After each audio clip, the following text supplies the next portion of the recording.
as I've already mentioned. So between religion on the one hand, in the modern sense, as a tool for self-definition, and religion on the other hand, as a relationship to the transcendent, can lead us to very different ideas about what the law should or shouldn't do for religion. Now, I told you a couple of minutes ago that I'm not going to argue for or against a particular result in religious liberty cases, but I do want to share that my dissertation, which I finished a year and a half ago, and I'm hoping to turn into a book, does argue for religion's special treatment. So I do have a position in the debate, and I'd be happy to talk more about that in the question and answer portion of the talk. But I bring it up now just to explain to you what motivated the dissertation in the first place. And that was a kind of striking phenomenon, which is that in like the mainstream elite academy, every source that's been published, academic articles, books, law review articles, you name it, have taken a kind of across the board gospel consensus that there really is no good justification for religion's special treatment anymore. So just to give you an indicator of that, nearly every book on religious freedom that's been published by Harvard University Press in the last 10 to 15 years just says that the law shouldn't give religion more exemption than we would give to another deep secular commitment someone had, might have like environmentalism or a passionate commitment to art or something like that. And the question that really got me started thinking about this topic that I'm talking about is why? Why are all of these really smart academics at the top of their field stopping here and saying that we don't really have a good justification for doing that, especially when historically that's what our Constitution has required? So I'm just going to give you a couple of examples of this kind of argument. So we have Christopher Eisgruber, who is the president of Princeton University, and a colleague arguing that we should deny that religion is a constitutional anomaly. So in other words, we should deny what's historically always been true under the Constitution, that it's a category of human experience that demands special benefits or needs special restrictions. And then we have Nelson Tebbe, who's a Cornell law professor, arguing that government may not accommodate religious actors when that puts similarly situated secular actors in a kind of inferior position or gives them a disfavored status. And I just want to drive home again, this really is a kind of radical point to be making. Now, so again, I said the question that was really motivating my research is why? Why are all of these academics making this argument? And I started to read everything very closely. And I found that if you read between the lines, there was a very deep assumption about the meaning of religion that was driving this argument. And that is what I would call the modern view of religion. And that is just the idea that religion is primarily or only a source of personal identity and self-expression. It's not more than that. So it's not necessarily about the existence of God or anything like that. So if you just look at the assumptions that work, these are more the same arguments, but there's assumptions about religion here. So we have Charles Taylor, who's a Catholic philosopher from Canada. Some of you may already be familiar with his other work, but he writes, within the context of contemporary societies marked by moral and religious diversity, it is not religious convictions in themselves that must enjoy a special status, but rather all core beliefs that allow individuals to structure their moral identity. And then we have Cécile Laborde, who's an Oxford professor, writing that religion really is only a subset of a broader class of beliefs, identities, or practices, and should be treated on a par with them. So then what would be some of the implications practically of this view for religious liberty? Well, if religion is about shaping your identity, well, there are lots of ways to express your identity. So we don't really have a good reason to privilege the expression of your religious self over the expression of other people's identities, right? If someone identifies as a member of the LGBT community and that conflicts with what is required by someone's religion, and religion is just a matter of identity expression, why should we give religious people an exemption. So you get these conclusions that we're going to see the Supreme Court has made, or at least some justices on the Supreme Court have made, and academics are making, and people in the culture are also arguing that, for example, wedding artists should be making creations for same-sex weddings, regardless of religious objections based on the nature of marriage. Catholic nuns, religious business owners should be covering contraceptives, even ones that can cause early abortions, in their employees' healthcare plans. And religious foster care and adoption agencies should be certifying same-sex couples as foster or adoptive parents. Now, this modern view of religion stands in contrast to a much older, classically rooted idea that religion isn't really just a kind of instrument or a tool for defining who we are, but it's a unique good of its own. It has a distinctive importance of orienting your entire life to an ultimate source of reality. And what distinguishes religion on that view is that it's not primarily about the self. It's about something that's not just outside of you, but really the grounding source of life. And the classical view has roots in the thoughts of philosophers like Plato and Aristotle, Cicero, Augustine, and Thomas Aquinas. Most of these, if not all of these thinkers, thought that religion was a natural or a civic virtue, which consisted in ordering one's life according to the highest reality. And many of the American founders understood religion in similar terms, preferring the Enlightenment philosophers' view of God as a kind of supremely rational creator who set the world in motion. And the founders generally agreed that the practice of religion as a civic virtue was necessary to sustain the new republic they created. And it was that classical vision of religion that really motivated the placement in the Constitution's Bill of Rights of the First Amendment's protection of religion. Now, what's interesting, though, I want to point out is that the classical vision of religion is not a kind of outdated way of thinking, even though it had those early roots. There's really good sociological evidence to think that this is how most religious people understand their practice today. So we have an Emory scholar, Kathleen Brady, arguing that really for a wide range of Eastern and Western traditions, including most strands of Buddhism and Hinduism, religion is fundamentally a relationship to the ultimate reality or power that grounds all there is. Now, what would some of the implications of this view be for religious liberty? Well, in contrast to the modern view, which would see religion as just one kind of form of personal identity and expression, religion needs different treatment than other commitments because it doesn't just collapse into mere beliefs that others can affirm or reject. Religious practice is something that naturally unfolds into public life beyond the home or the church. And so from this view, it would be much easier to think that religious wedding artists, educators, healthcare providers, business owners, and so on should be able to provide public goods according to their religion. Now I'm going to move on to talking a little bit about some Supreme Court cases where I think we can see these two different views, modern and classical, of religion actually shaping the outcome and the reasoning. But before I do that, I just want to address one kind of concern or question that might come up about the classical view in particular, because I think someone might think that I'm suggesting that from this view, the implication is that every single time the law burdens your religion, like makes it harder for you to practice your religion, you need to have an exemption from the law. But I want to clarify that the classical view is not necessarily implying that. And in fact, that would be a very outlandish view, because it would suggest that if that were really true, it would undermine the stability that's needed to have religious freedom in the first place.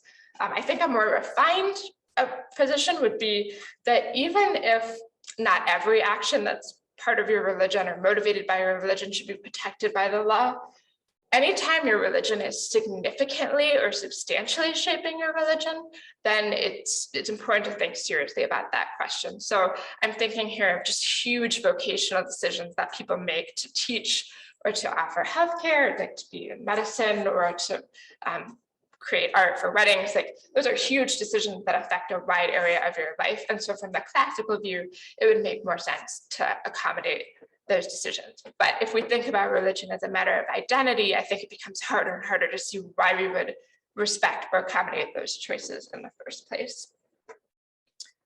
Okay, so religious liberty at the Supreme Court. I've talked a little bit about the modern and classical views of religion, about their differences and some of their political implications. And now I'm going to dive a little bit more deeply into the Supreme Court's treatment of religious liberty. And originally I had more examples that I wanted to share with you, but I'm just going to keep it to 3 for the sake of time, and then we could talk more during the question and answer part of the talk if you'd like. But 2 of those cases are going to be about religious exemptions, and one of them is going to be about the public display of religion.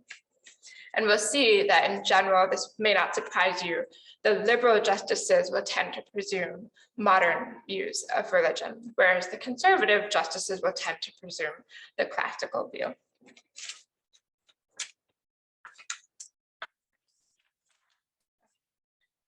The first case I want to talk about was decided, I think, in 2014, it's almost, 8 years ago. That was Hobby Lobby, and depending on how closely you follow what the court does and what's in the news, you may already be familiar with these cases. But in Hobby Lobby, the court had to decide whether the Green family, who are these evangelical Christian owners of the store, the major store, Hobby Lobby, whether they were entitled to an exemption from the Obama administration's mandate that all or most employers provide coverage, insurance coverage of contraceptives for their employees, including a number of ones that could be early abortifacients. Now, the case was decided in the Greens' favor, so the court ruled by a very narrow vote of 5-4 that the Greens were entitled to the exemption, and Justice Alito wrote the opinion for the majority. And what I want to point out is that one of the criteria for deciding whether the Greens should be given the exemption was the question whether the mandate put a substantial, like a serious burden on their religion. And Justice Alito's opinion argued that it did, because it effectively, and this is where I want you to see it tracking the classical view, the argument was that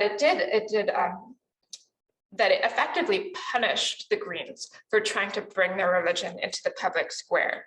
So the opinion argued that the choice that the Greens were put to was so difficult that it made it virtually impossible to practice their religion in the public square. So they could either violate their conscience in order to, in providing access to the contraceptives through the insurance plan. They could pay exorbitant fines that would drive them out of business completely, or they could give up insurance coverage for their employees altogether, which might feel like a violation of their religious integrity in a different way. And so what Alito's opinion says, we doubt that Congress would have believed it a tolerable result to put family-run businesses to the choice of violating their sincerely held religious beliefs or making all of their employees lose their existing healthcare plans. And I think you could say here that we do have a natural conclusion from the classical view, in which religion is understood as something that unfolds beyond just your individual sphere of self-identification and expression and into public practice.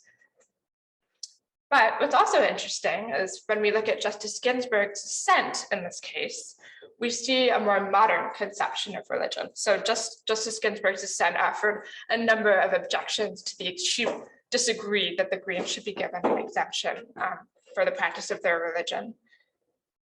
And the reasons I want to point out are 2. One is that she said, corporations are not the sort of thing that can exercise religion. So she cited an earlier opinion by Justice Stevens and says, corporations have no consciences, no beliefs, no feelings, no thoughts, no desires. But that's certainly a very modern understanding of the scope of religion, because it's suggesting that, again, religion isn't something that easily unfolds into a kind of communal or associational decision. It's not something that really extends beyond the individual sphere.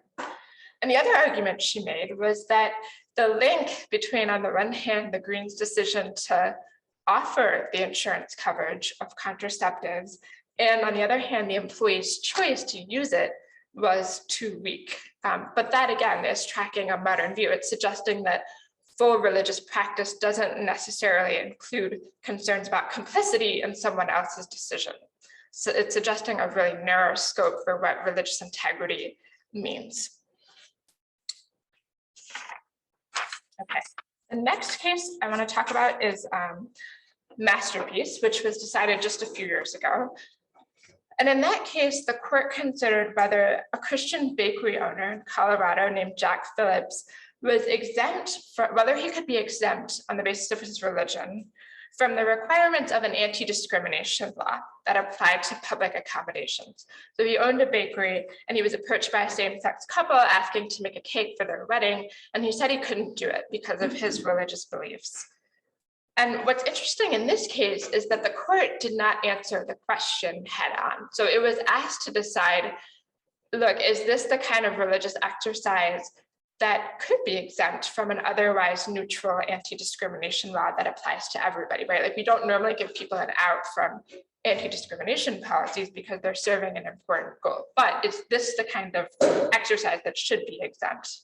And the court didn't answer that question. And on the one hand, we could see that as a sort of weakness, but on the other hand, we can see in it a very modern conception of religion, because Justice Kennedy's opinion for the court basically reduced the court did decide in Phillips' favor, but on a much narrower ground. So it said, well, you know, this anti-discrimination policy wasn't really applied neutrally to Phillips because the Civil Rights Commission of Colorado said disparaging things about his beliefs. So it was a kind of identity argument, right? They're saying, Justice Kennedy's opinion is saying, well, the reason we can give him an out just in this particular case is because someone said insulting things about who he was.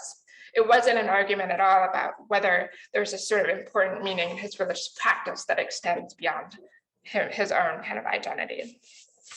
And then interestingly, also, Justice Kagan wrote a concurring opinion, which means that she agreed with the vote in his favor, but she wanted to clarify her own thinking publicly on the subject.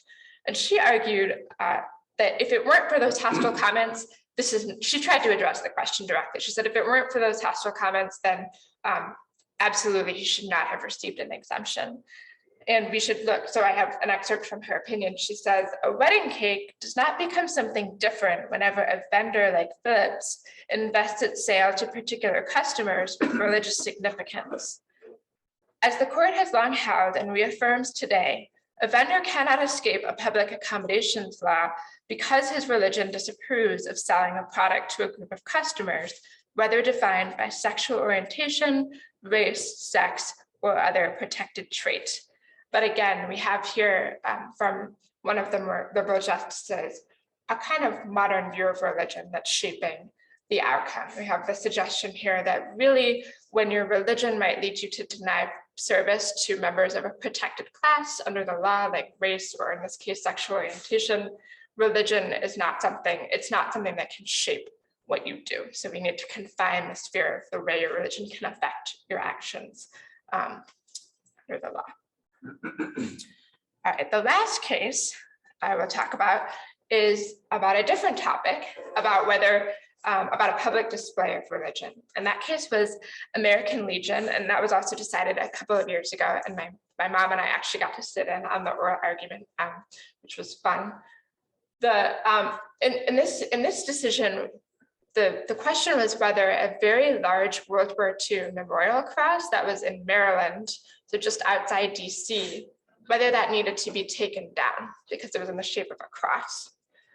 And the court decided in favor of allowing the memorial to stand, which is interesting in itself, right? Because it invites us to think about what is the reason for that. And some of the different conservative justices have come to favor a historical argument for public display. So it's, you know, this is the way we've done it traditionally, and this memorial represents an important part of our history, and so we don't want to take it down for that reason. But even the conservative justices don't always agree on the best argument for upholding public displays.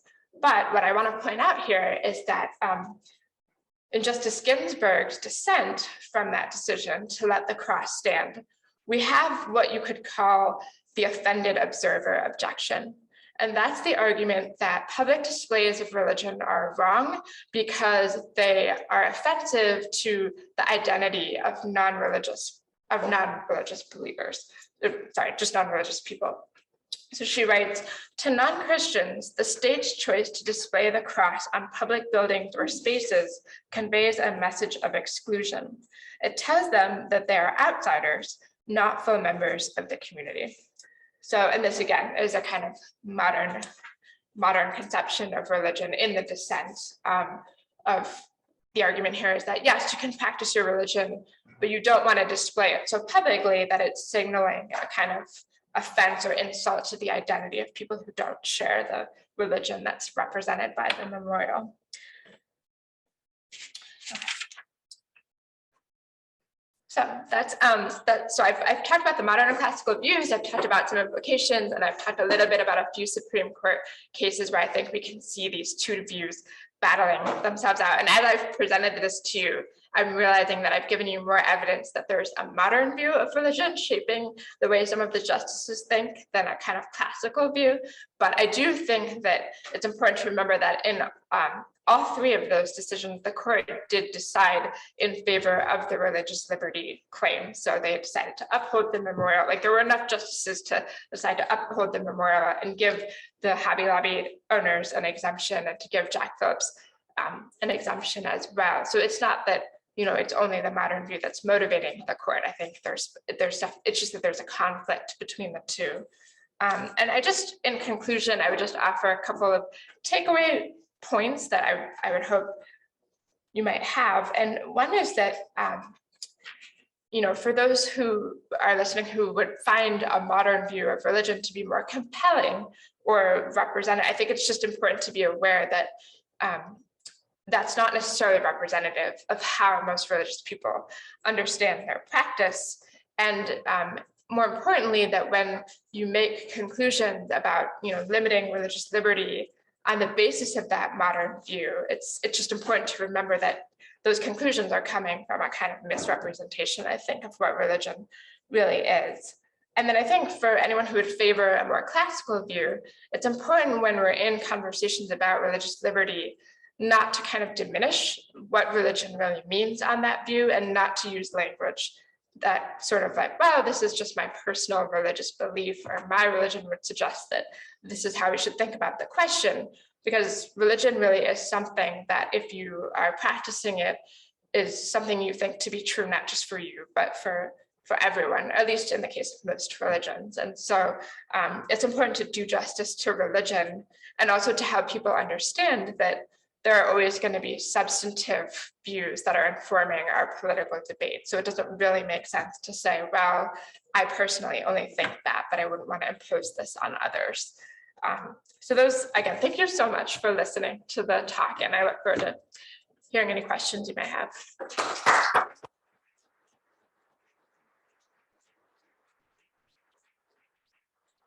Thank you. We'll take questions. And for those of you on the Zoom, if you go to the reactions prompt on the bottom of your Zoom screen and use the hand raise function, if you'd like to ask a question, I will get to you. Does anybody in the room here have any questions? Mark. Fascinating talk. Thank you so much. There is so much here. This is so rich. How does the Civil Rights Act of 1964, Article 7, play into this?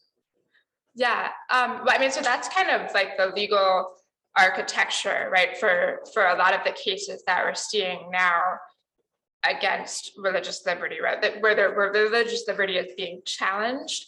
The Civil Rights Act is kind of in the background as the thing that got all the laws that are now being expanded to include provisions for sexual orientation and gender identity. Like that's the law that got that started. And not that that's necessarily a bad thing that we had the Civil Rights Act, but it did kind of set in motion a trajectory that, yeah, has gone in that direction. But yeah. You had said at one point that it seemed that of the two views, the classical and the modern, it seemed that the modern was more liberal, supported by more liberal justices, and conservative for classical. Yeah. I'm just wondering, do you have a feel for how religion plays into that personal religion? Like, Oh, yeah. are the conservatives more religious than, or would we find a mix of some religious liberals and non-religious conservatives who would have those kind of viewpoints? Yeah, that's a really good question and interesting. I have thought about that too, actually, a little bit, because it is true that most of the conservative justices are Catholic, and more of the liberal justices are either Jewish or, I guess, Protestant. So, I mean, one thing that is interesting is that the ones, so when you just look at what different religions themselves say about the question of, about different political questions. So what different religions might lead you to think, for example, about something like the ministerial exception. So the ministerial exception is a doctrine that allows churches and religious schools to do their own hiring and manage themselves internally without interference from the state. And that's actually one way in which religious institutions do get a kind of out from anti-discrimination laws usually. Say, for example, like they're not allowed, we don't have to make, Catholics don't have to make women, or I mean, they don't have to ordain women as priests, right? But they don't get like penalized for that under the law. One thing that's interesting is if you look at the court's cases on those questions, the more conservative and Catholic justices tend to favor the ministerial exception more than, say, the Jewish or Protestant justices. And I think that's because within Catholicism, we have more of a conception of the importance of a religious institution, right? We think that there is like a kind of religious entity that's the church, that's central, whereas in the Jewish faith or the Protestant ones, it's more decentralized, so we don't necessarily have that. Anyway, that's, I guess, one thought I have in response to a question, but thank you. Yeah. Yes, Mr. Moore. That was a great job. Really Thank fantastic. I was thinking when you were talking, the related question in that case that dealt with the ministerial. It seems like that tension between, like the gentleman who mentioned the civil rights laws and the First Amendment, there is, it almost appears as the court is moving more and more toward having the First Amendment kind of being knocked out. And I know the ministerial exception is one area where there's still some foundation in that for belief in, but I don't know if you've seen the court go in that direction with that or not. Yeah, I'm sorry, can you just repeat? You said you wonder if we're seeing the court going more and more in the direction of, and then I didn't get. It seems as though away from the First Amendment protection. Away from the First Amendment protection. Yeah, I mean, no, I think there is something to that because it's interesting to see the court. So on the one hand, religious liberty defenders who write, op-eds about religious freedom in different publications generally have celebrated the more recent decisions like Masterpiece that I've talked about, or like Our Lady of Guadalupe, or Fulton versus Philadelphia was a case involving a Catholic foster care agency that was just decided last year. And so there's been celebration of the vote in those cases, which did vote in favor of the religious liberty claim. But I think there's often insufficient attention to the reasoning that's for the vote, right? Because in many of the cases, the court has skirted the important question about whether the First Amendment protects that kind of religious exercise and has chosen to make a more narrow ruling that's specific only to that case. So I think there's a reasonable concern that you might have that we are shifting more away from the kind of traditional understanding of First Amendment protection. But yeah. Oh yes, Dad. Just a quick question. You had mentioned that the court sort of distinguishes between what's a substantial burden versus a trivial burden when it comes to religious exemption. Is there a sort of a checklist the court goes through, a criteria they have to meet, or they decide case by case as they come up? Yeah, but what's interesting is that Sharif and I have both written articles on this subject, so we could talk about it over dinner. If they were written during football season, I'm not going to say.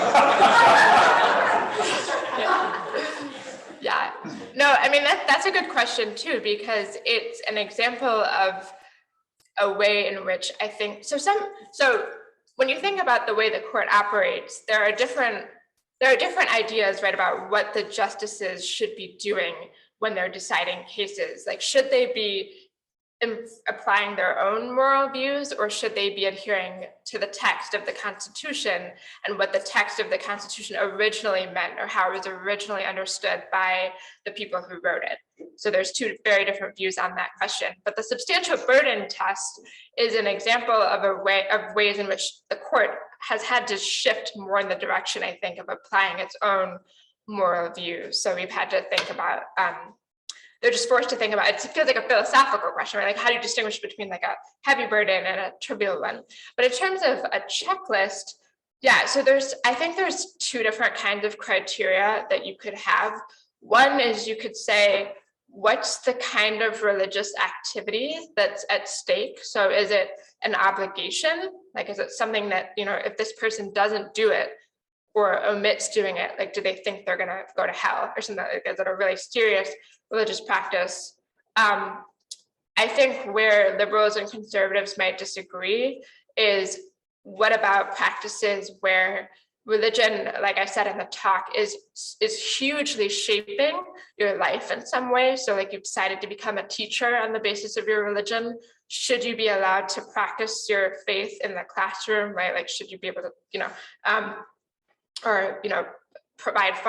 certify only opposite sex married couples as foster parents? I think liberals would say, no, there's not really a substantial burden on people who want to practice their religion in those ways, because again, they have this very modern conception of religion as very limited to your own individual sphere of personal expression. But a more like conservative, who would probably have more of a classical view, would say, oh no, religion is something that's not just about you, it's unfolding your life in accordance with something that's like higher than you and more important. So that's one kind of criterion. The other might just be, what is the form that the burden takes? So is it like, is there a civil penalty involved? Like, do you have to pay a fine? Are you going to go to jail? Is it just sort of imposes, is the choice that you're being put to like a penalty or violating my religion? Or is it something weaker, like, oh, am I just not going to get public funding? So there was a case called Trinity Lutheran a few years ago in which the court was deciding whether a Missouri Lutheran school could be eligible for playground resurfacing funding that was available to secular schools. But and the question was, is Trinity Lutheran able, this school, are they also able to apply for it? And the court decided yes, they were. They said it was a discrimination against Trinity Lutheran to exclude them just because they were religious.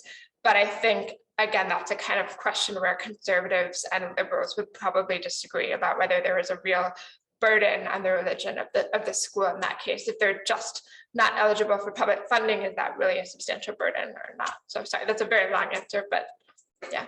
That's it. Is there rebuttal from Sharif?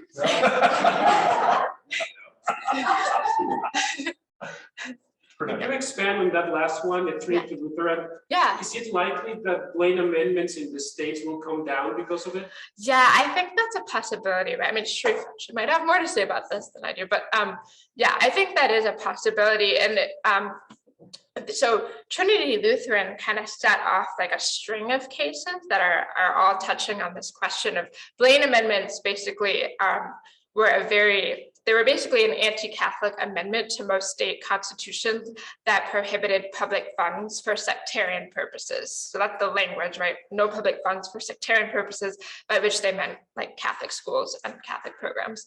And so now those are increasingly coming under challenge, and Trinity Lutheran, arguably by some standards, began to knock that down by saying, look, you can't just exclude a religious program that would otherwise be eligible by every other criteria, like by every other standard, just in virtue of what it is, which is a religious institution. And then Espinoza was another case like this. That's the details of that are more complicated, so I won't go into them there. But then this term, the case is deciding, the court is deciding a case called Carson, and that's about a school in the state of Maine. No, it's about parents in the state of Maine who are deciding they want to send their children to a private Christian school using public funding. And that's been challenged legally, and the court is going to have to decide whether they're able to do that. So yeah, to answer your question, I think we might be headed in that direction. If I may, is that associated with the voucher program? I think so. Yeah, I'm not sure of like all the specific details of the Carson case, but it is like a school choice case, so it might have implications. But yeah. Other questions? Either we're all shy or we're all just so enamored with what she said that we don't know what to ask. I know. Doesn't anybody have like a challenging question? They were all challenging, but I mean, isn't anybody like angry about what I said? I have a question. Yeah. So this isn't anywhere near my area of knowledge. So, but just personally, as a person younger than most of us in the room, I would say, do you find that your peers and those you're teaching right now espouse one view over another? And, you know, there's a lot of talk in conservative circles about, you know, liberalism being a religion unto itself, like, you know, Patrick Deneen writes about. And so, yet simultaneously, I feel that I can see glimpses of the desire for religion being a critical part of young people's life, and they know they've been kind of sold a bill of goods to believe it's just one facet of a complex person. Yeah. So what are you seeing in terms of, because from my vantage point as a 55-year-old, I think, well, it's fait accompli, we're going in the modern direction and nothing's going to happen. It's not going to change, where the train has left the tracks, right? Yeah. But then sometimes, you know, like I listened to this great podcast yesterday called the Doomer Optimism Podcast, and it was Tara Ann Thieck, I don't know, she's really big in Twitter, Catholic Twitter, and, you know, they were just talking about how they all had been like working for these liberal think tanks, and they just said, no, the life can't be like this, you know, and they're in their 30s and late 20s. So what are you seeing, and how do you feel it bodes for the future, I guess? Like, I'm not asking you to predict, but what are your thoughts about all that? I mean, it has been interesting returning to Notre Dame this year after being gone for over a decade, and just already seeing differences in the way that the students who, you know, are serious practicing Catholics at Notre Dame, which is a Catholic school, the way that they generally feel against the basically disagreement that they have with many of their classmates about, you know, LGBTQ issues. And I think many of them feel more beleaguered and kind of resigned to like that this feels like a battle that they can't win, because the pull of the modern view, not just about religion, but that who we are is kind of a matter of like who we define ourselves to be without reference to anything objective or outside of ourselves. That the pull of that view is so strong that it's very hard to oppose. And the only way to really counter it is with a much more, what's interesting is that I just actually read an op-ed by a student who is an editor for the conservative newspaper on campus, arguing that the kids are post-liberal. So meaning like they've kind of moved beyond the classical liberal ideas, not liberal in the sense of like being progressive, but just classical liberal in the sense of favoring freedom of speech and freedom of thought. They've moved beyond those kind of norms to a point where it's like, I say what I say my views and I'm going to shout you down and you're not going to have your expression. And the only way that I think students now are feeling like that they could counter that is by like a really radical witness of their faith in a way that's like, I don't know, more attractive and not so much about like, well, let's have a dialogue. You know, it's like, but I did want to say one other thing in response to your question, which is, I do think that like the modern view of religion comes out of, it can very easily come out of atheism, right? Because if you are trying to understand what the point of religion could be, but you don't really think there is some kind of ultimate source of meaning or that there's a God, then you're left with this question of like, well, what are religious people doing? Like, how can I explain that in a rational way if I don't think it's absolutely crazy? And the natural answer is, oh, well, It must have something to do with like the way they understand themselves, or like this is kind of how they choose to identify themselves, and I guess that's just different from how I choose to identify myself. So yeah, that's a rambling answer to your question, but thank you. Yeah. Oh yeah. I'm curious if you can give us a current definition, what the Supreme Court calls religion. Like, what did they? Like what? How does religion encompasses? like what does the Supreme Court think that religion means? Yeah, is it anything faith-based or like, I wish I knew the other definitions right now. The only one I can think of is like, if something causes sexual thought to them but has no artistic merit, then it's pornographic. But like, what would be the definition of religious by the Supreme Court? Yeah, I mean, I don't know that, there may be some opinions where the court has touched on that question more directly than in others, but in like my own experience, I've just kind of tried to glean that from the things that they say about what kinds of religious actions are protected under the law. And so like if you think that, for example, like back in the 70s and 80s, there was a case involving the Amish, Yoder is what it's usually called, and the court said that Amish parents had a right to pull their children from the state's system of education. And so like you look at a case like that and think, well, okay, if the court is saying there that parents do have that right of educating their children according to their religious beliefs, then they must think religion isn't just about like a matter of self-identification or expression. It's a matter of practice involving others in a kind of communal thing. So I'm sorry, I'm not really giving you like, this is what I think the court thinks, but part of what I'm trying to say, right, is that there's disagreement. Like there's a deep disagreement between the conservative and the liberal justices on what religion really means today. And that's kind of concerning because that deep disagreement is going to shape like the outcomes for or against religious freedom. So I'm sorry, that's not really. No, that's perfect. I was Yeah. just curious about the same thing. So you're right Yeah. where I've made it too. So Okay, yeah. I was just wondering if with the kind of relatively recent appointment of Amy Coney Barrett as a justice to the court, if you've kind of seen any further shifts compared to the cases that were described. Oh yeah, that's a good question. So one thing that Justice Barrett did recently that was interesting is that she wrote, so in the case I mentioned earlier called Fulton, which was about whether a Catholic foster care agency in Philadelphia could refuse to certify same-sex couples as parents. Justice Barrett voted with the majority in that case, but she wrote a concurring opinion, which again, a concurring opinion is where you agree with the majority vote, but you want to clarify your own thinking. She, in that case, like in her opinion there, she raised the question of whether the court's kind of prevailing, the substantial burden test that I mentioned earlier, whether the court's like prevailing standard for thinking about these issues is still current or relevant. And Justice Alito actually also wrote a concurring opinion in which she wrote that, we need to like basically reverse the way we've thought about religious liberty up until now. And that I could say more about that, and I'm happy to if you want, but I'll keep it to that for now. So This is very good Yeah. for a lens to look into things. One of the areas I think it's coming to a head is in mandates. Yeah. Medical mandates. Yeah.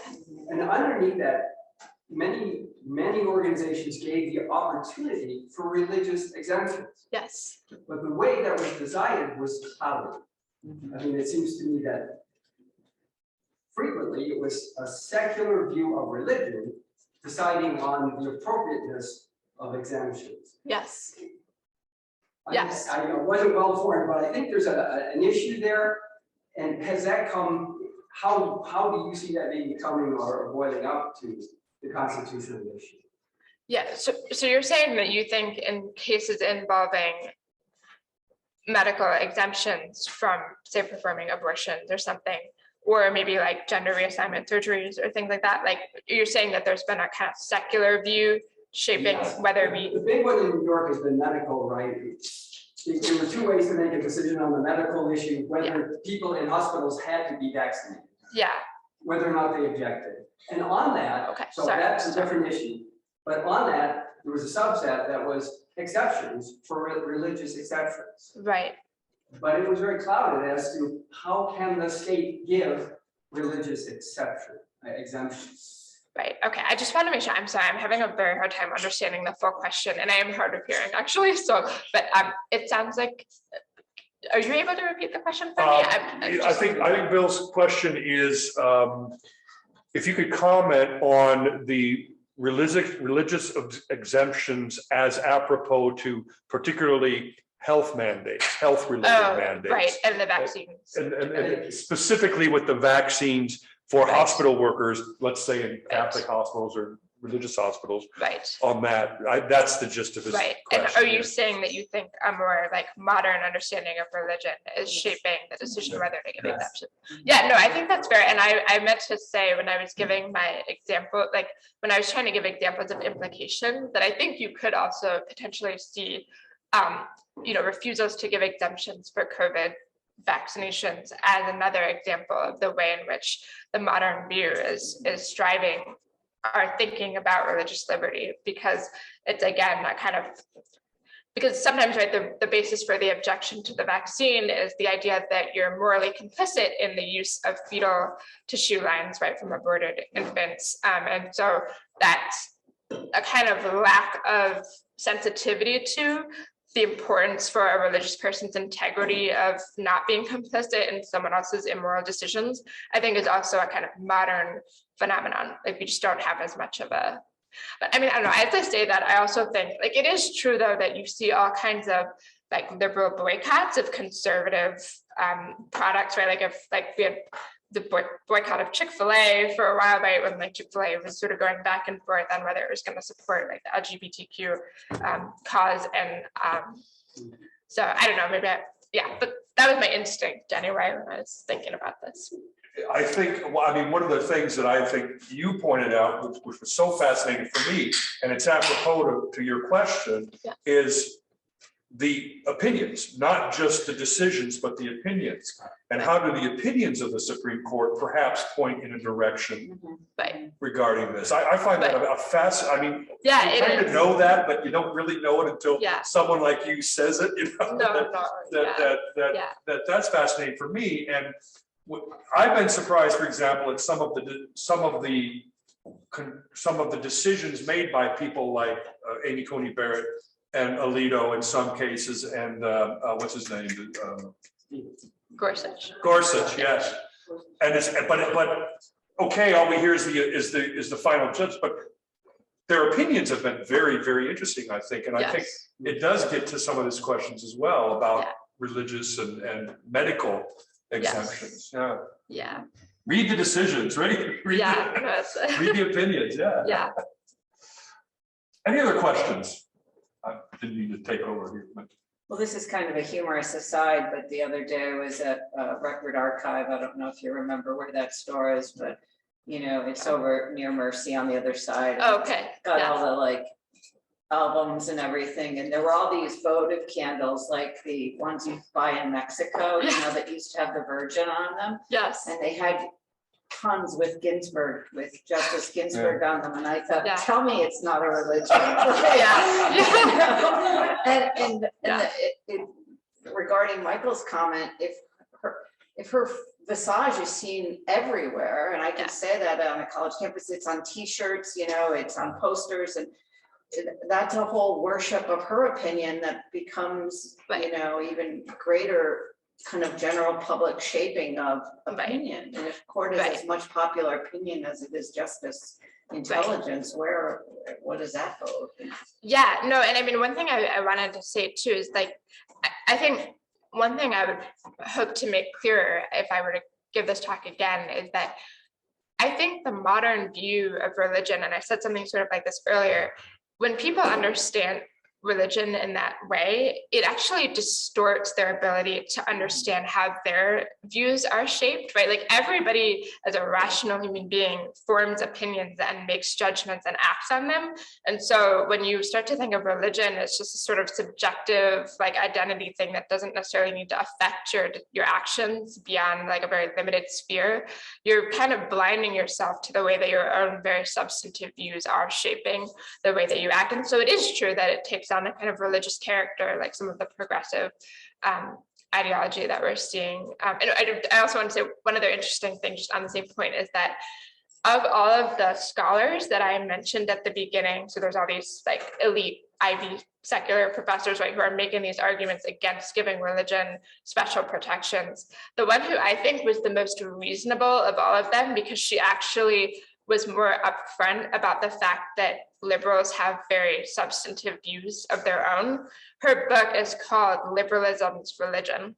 So it's like a kind of acknowledgement of the reality that, yeah, there's deep philosophy there as well, or yeah, not theology, but yeah.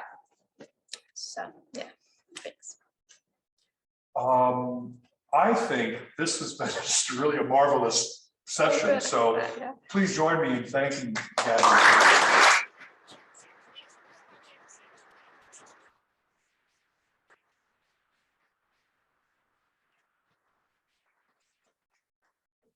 Fernando, do you have anything to add? It was great.